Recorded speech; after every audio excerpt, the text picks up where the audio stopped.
Hello everyone, welcome back to my channel achiever education. आज हम लोग देखने वाले हैं कि class 12th Hindi BSEB board यानी बिहार बोर्ड के लिए चैप्टर 3 का मोस्ट वीवीआई क्वेश्चंस पार्ट 1 लेकर आए हैं। ठीक है, जो कि संपूर्ण क्रांति है। ठीक है, इसके लेखक हैं जयप्रकाश नारायण।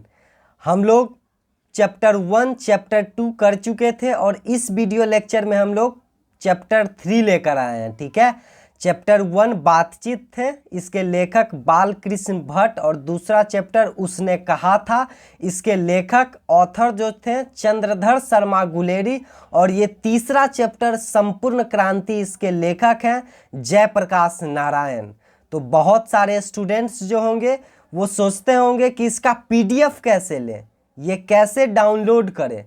तो आप गूगल पर सर्च कीजिए ना अचीवर एजुकेशन। ठीक है, इससे 3 से 4 मार्क्स का क्वेश्चंस पूछे ही जाते हैं। सब्जेक्टिव टाइप्स और ऑब्जेक्टिव टाइप्स में 2 क्वेश्चंस प्लस और ऐड कर लीजिए, यानी 6 से 7 नंबर का क्वेश्चंस मार्क्स जो है ये पूछे ही जाते हैं दोस्तों, 5 से 6। ठीक है, आइए हम लोग शुरुआत करते हैं। क्वेश्चन नंबर 1 क्या लिखा गया है, ये वीडियो को शुरू से लेकर अंतिम तक देखें तभी आपको समझ में आएगा। ठीक है, शुरू से लेकर अंतिम तक वीडियो को। आंदोलन के नेतृत्व के संबंध में जयप्रकाश नारायण के क्या विचार थे? आंदोलन का नेतृत्व वे किस शर्त पर स्वीकार करते हैं? तो इसका आंसर क्या होगा? आंदोलन के नेतृत्व के संबंध में जयप्रकाश नारायण का विचार था कि देश के युवा पीढ़ी, देश के युवा आंदोलन का संचालन करे, हम उनका मार्गदर्शन करेंगे, हम उनका एडुकेटर रहेंगे, टीचर रहेंगे। ठीक है, आंदोलन के नेतृत्व के संबंध में जयप्रकाश नारायण का विचार था कि देश के युवा पीढ़ी संचालन करे, हम उनका मार्गदर्शन करेंगे। वे युवा देश के गरीबी, भूख, अशिक्षा, भ्रष्टाचार आदि समस्याओं को दूर करने के प्रति वैचारिक जागरूकता तथा संगठनात्मक भावना का विकास जनता में आंदोलन के माध्यम से करे तथा उसे सरकार की संवेदनहीन नीतियों के खिलाफ जागरूक करे। आंदोलन के नेतृत्व के लिए उनकी शर्त थी कि वह केवल नाम के लिए नेता नहीं बनेंगे, वो काम के लिए नेता बनेंगे। और उसके बाद क्या लिखा गया है, यदि कोई उन्हें सामने खड़ा करके अपने अनुसार काम कराने के लिए डिटेक्ट करे तो वे अब नेतृत्व नहीं करना चाहेंगे। आंदोलन के नेतृत्वकर्ता के रूप में वे पूर्ण वैचारिक तथा निर्णयगत स्वतंत्रता चाहते हैं। देखिए, बहुत सारा ऑब्जेक्टिव क्वेश्चंस भी बन जाएगा सब्जेक्टिव में दोस्तों। ठीक है, जैसा कि देखिए क्या लिखा गया है, आंदोलन के नेतृत्व के संबंध में जयप्रकाश नारायण का विचार था कि युवा आंदोलन का संचालन करें, उनका मार्गदर्शन हम करेंगे। देश की गरीबी, भूख, अशिक्षा, भ्रष्टाचार आदि समस्याओं को दूर करने के प्रति वैचारिक जागरूकता तथा संगठन बना के भावना का विकास जनता में आंदोलन के माध्यम से करे तथा उन्हें सरकार की संवेदनहीन नीतियों के खिलाफ जागरूक करे। ऑब्जेक्टिव भी बहुत बन जाएंगे। ठीक है, आंदोलन के नेतृत्व के लिए उनकी शर्त थी कि वो केवल नाम के लिए नेता नहीं बनेंगे। अभी के जो नेता हैं सिर्फ अपना सोचते हैं दोस्तों। भारत में अभी बहुत कम ही ऐसे नेता हैं जो कि ईमानदार सही से काम करते हैं, नहीं तो अधिकतर नेता वो अपना देखते हैं, परिवार देखते हैं, घर देखते हैं, उसी में वो रहते हैं दोस्तों। ठीक है, चलिए हम लोग सेकंड क्वेश्चंस की ओर चलते हैं। सेकंड क्वेश्चंस में क्या है, जयप्रकाश नारायण के छात्र जीवन और अमेरिका प्रवास का परिचय दें। इस अवधि की कौन सी बात आपको प्रभावित करती है? ठीक है, देखिए इसका उत्तर क्या है। छात्र जीवन में ही जयप्रकाश नारायण ने गांधी जी के असहयोग आंदोलन में अपने मित्रों के साथ भाग लिया था। देखिए, ऑब्जेक्टिव के साथ हम लोग चलेंगे। छात्र जीवन में कौन? जयप्रकाश नारायण। ये ऑब्जेक्टिव पूछ सकते हैं किसके साथ? गांधी जी जो असहयोग आंदोलन जो चलाए थे, अपनों मित्रों के साथ भाग लिया था। ठीक है, जिससे पटना साइंस कॉलेज में उनकी आईएससी की परीक्षा एग्ज़ाम जो है पढ़ाई वो बाधित हुई थी। आईएससी पढ़ाई यानी इंटर में पढ़ रहे थे और साइंस स्ट्रीम लिए थे कौन, जयप्रकाश नारायण। ये ऑब्जेक्टिव क्वेश्चंस भी पूछे जा सकते हो, ठीक है। तो वो उन्हें आंदोलन में आ रहे थे तो उन्हें परीक्षा बाधित होती थी पढ़ाई करने में दोस्तों, ठीक है। उसके बाद क्या लिखा गया है, बाद में उन्होंने बिहार विद्यापीठ से वह परीक्षा पास की, बिहार विद्यापीठ से वह परीक्षा पास की। आगे की पढ़ाई हिंदू विश्वविद्यालय बनारस जो कि बीएचयू बनारस में है, पूरी सहजता के बावजूद उन्होंने वहां पढ़ने से इनकार कर दिया। इनकार क्यों कर दिया, उनका मानना था कि उक्त विश्वविद्यालय अंग्रेज सरकार के मदद से चलता है, अंग्रेज के द्वारा वह चलता है, अतः वहाँ एक राष्ट्रीय चरित्र की शिक्षा असंभव है, ठीक है, वहाँ असंभव है। वे अमेरिका में शिक्षा ग्रहण करने के लिए चले गए, अमेरिका में शिक्षा ग्रहण करने चले गए। उसके बाद देखिए उन्हें क्या परेशानियां होती थी वहां शिक्षा ग्रहण करने में। इसका पीडीएफ लेना है तो अचीवर एजुकेशन यूट्यूब पर आपको सर्च करना होगा, गूगल क्रोम कहीं भी आप सर्च कीजिए, ऑल सोशल मीडिया अकाउंट्स पर, ठीक है।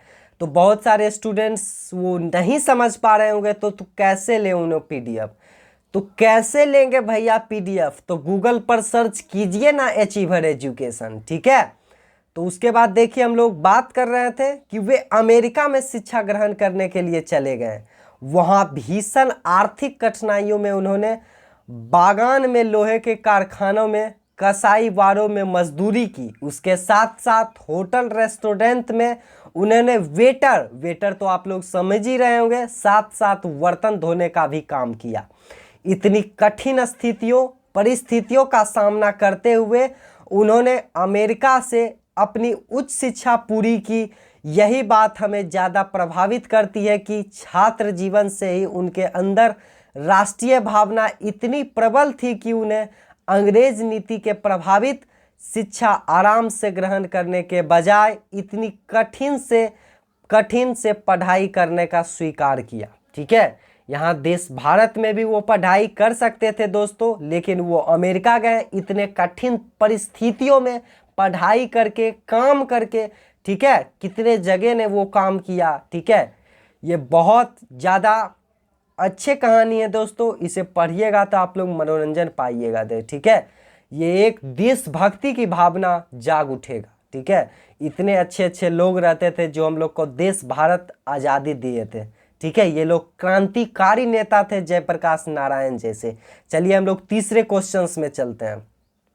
तीसरा क्वेश्चंस क्या बोल रहे हैं, जयप्रकाश नारायण कम्युनिस्ट पार्टी में क्यों नहीं शामिल हुए, कम्युनिस्ट पार्टी में क्यों नहीं शामिल हुए, ये कांग्रेस में क्यों चल गए। देखिए हम लोग देखिए स्टार्ट कर रहे हैं, उत्तर इसका देखिए, ठीक है। तत्कालीन भारत अंग्रेजों का गुलाम था। उस समय जो भारत था अंग्रेज का गुलाम था। पूरे देश में स्वतंत्रता आंदोलन कम या ज़्यादा लहर उठी हुई थी, ठीक है। तत्कालीन कम्युनिस्ट पार्टी इस आंदोलन से अपने को अलग रखी हुई थी। इस समय से थोड़ा अलग थी कम्युनिस्ट पार्टी, आंदोलन से थोड़ा अलग थी। जबकि जयप्रकाश नारायण लेकिन इस मान्यता से सहमत थे कि यदि देश में आज़ादी चल रही हो, भले ही इस लड़ाई का नेतृत्व पूंजीवादी शक्तियों के हाथ में हो, फिर भी कम्युनिस्ट समूह को अपने को इससे अलग नहीं रखना चाहिए। जयप्रकाश नारायण के लिए कम्युनिस्ट सिद्धांत पालन से ज़्यादा महत्वपूर्ण सवाल उस समय भारत की आज़ादी का था। ये सोच रहे थे कि कम्युनिस्ट पार्टी अभी थोड़ा आंदोलन से अलग ही है, अभी भारत को आज़ाद करना है, भारत अंग्रेजों का गुलाम है, इस कारण से ये कांग्रेस में शामिल हुए। कांग्रेस उस समय अंग्रेज का गुलाम सोच रहा था आज़ादी पाने के लिए, ठीक है। इस कारण से वो इस पार्टी में शामिल हुए, कांग्रेस में। अतः वो कम्युनिस्ट पार्टी में शामिल ना होकर कांग्रेस में शामिल हुए, कांग्रेस में वो शामिल हो गए दोस्तों, ठीक है। ये चलिए चौथा क्वेश्चन है। चौथा क्वेश्चन क्या बोलते हैं, तो इसका पीडीएफ जो लेना है तो डिस्क्रिप्शन बॉक्स में भी लिंक दिया गया है दोस्तों, ठीक है। वहां से भी डायरेक्ट आप ले सकते हो, नहीं तो आपको गूगल पर सर्च करना होगा अचीवर एजुकेशन, ठीक है। उसके बाद आपको अचीवर एजुकेशन सर्च करने के बाद क्लास 12th में जाना होगा, वहाँ सभी क्लास का है। तो क्लास 12th में जाने के बाद ये सब्जेक्टिव टाइप क्वेश्चंस है, सब्जेक्टिव टाइप्स क्वेश्चंस में आपको जाना होगा। उसके बाद हिंदी में जाना होगा, ठीक है। फिर ये आपको मिल जाएगा संपूर्ण क्रांति, VVI questions, Jayaprakash Narayan part 1, ये ऐसा करके लिखा गया है। क्यूक व्यू में जाने के बाद आपको ये ऑब्जेक्टिव मिल जाएगा, सब्जेक्टिव सब कुछ मिल जाएगा। मॉडल पेपर लेना है, नोट्स लेना है, subjective types questions, objective types questions, सभी सब्जेक्ट, क्लास 12th हो, सभी क्लास 10th हो, मॉडल पेपर, तो आप गूगल पर सर्च कीजिए अचीवर एजुकेशन, ठीक है। चौथा नंबर क्वेश्चंस देखिए क्या लिखा गया है। बापू और नेहरू की किस विशेषता का उल्लेखन जेपी ने अपने भाषण में किया है? तो क्या लिखा गया है, बापू और नेहरू क्रमशः लोकप्रिय राष्ट्रीय नेता, सत्तासीन, व्यक्तिगत होने के बावजूद अपने विरोधियों के प्रति वैमनस्य नहीं पालन थे। जयप्रकाश नारायण गांधी जी की विशेषता बताते हुए कहते हैं कि अपने सामने विरोध कर देने के बावजूद वे सहज रहते थे, बाद में विरोधी को एकांत में प्रेम पूर्वक समझाते थे। इसी तरह नेहरू जी परम राष्ट्र, ठीक है, परराष्ट्र नीतियों से जयप्रकाश नारायण जी के विरोध के बावजूद उनके प्रति भ्रातृत्व स्नेह भी रखते थे। यानी इसके कहने का मतलब क्या है कि यदि गांधी जी कुछ बात भी बोलते थे, उन्हें कोई विरोध भी करते थे, उनके सामने जो रहते थे, तो वो उन्हें गुस्सा नहीं करते थे, उन्हें प्रेम पूर्वक बाद में समझाते थे। इसी तरह नेहरू जी भी परम राष्ट्र नीतियों से जयप्रकाश नारायण जी के विरोध के बावजूद, ठीक है, विरोध के बावजूद भी उनके प्रति भ्रातृत्व, भाई के स्नेह से ही रखते थे दोस्तों, ठीक है। बहुत अच्छे ये लोग थे दोस्तों। ये 5वां क्वेश्चन, लास्ट क्वेश्चन क्या है देखिए, दिनकर जी का निधन कहाँ और किन परिस्थितियों में हुआ था? ठीक है, ये 5 क्वेश्चंस का सेट है। ये पांचों क्वेश्चंस बहुत ज़्यादा इंपॉर्टेंट है। टॉप 5 क्वेश्चंस हम लोग लेकर आए हैं। जल्दी आपको वीडियो अगले चैप्टर्स का प्रोवाइड कर दी जाएगी, चैप्टर 4, ठीक है। चलिए हम लोग 5वें क्वेश्चंस देखते हैं क्या लिखा गया है। दिनकर जी का निधन कहाँ और किन परिस्थितियों में हुआ था? जयप्रकाश नारायण जी वेल्लोर अस्पताल जाते समय कहाँ? देखिए ऑब्जेक्टिव भी जाते समय कौन सा अस्पताल? वेल्लोर अस्पताल जाते समय अपने मित्र ईश्वर अय्यर, कौन सा मित्र थे? ईश्वर अय्यर के साथ मद्रास में रुके हुए थे। मद्रास यानी अभी चेन्नई में रुके हुए थे। वहीं उनकी मुलाकात दिनकर जी से हुई थी। कहाँ मुलाकात हुई थी? मद्रास में, चेन्नई में, ठीक है। दिनकर जी ने देश की राजनीतिक दुर्दशा पर गहरी चिंता जताई थी। कौन? दिनकर जी, ठीक है। कुछ महत्वपूर्ण कविताएं भी उन्हें सुनाई थी। उसी रात वापस जाने पर उन्हें दिल का दौरा पड़ा। उसी समय उनका दिल का दौरा पड़ा, हार्ट अटैक आया और विलिंगन नर्सिंग होम में काफ़ी प्रयास के बावजूद उन्हें बचाया ना जा सका, ठीक है। उन्हें दिल का दौरा आया था दोस्तों, हार्ट अटैक के कारण वो डेथ करवाए थे दिनकर जी, ठीक है। तो यही टॉप 5 क्वेश्चंस का सेट है दोस्तों, ठीक है।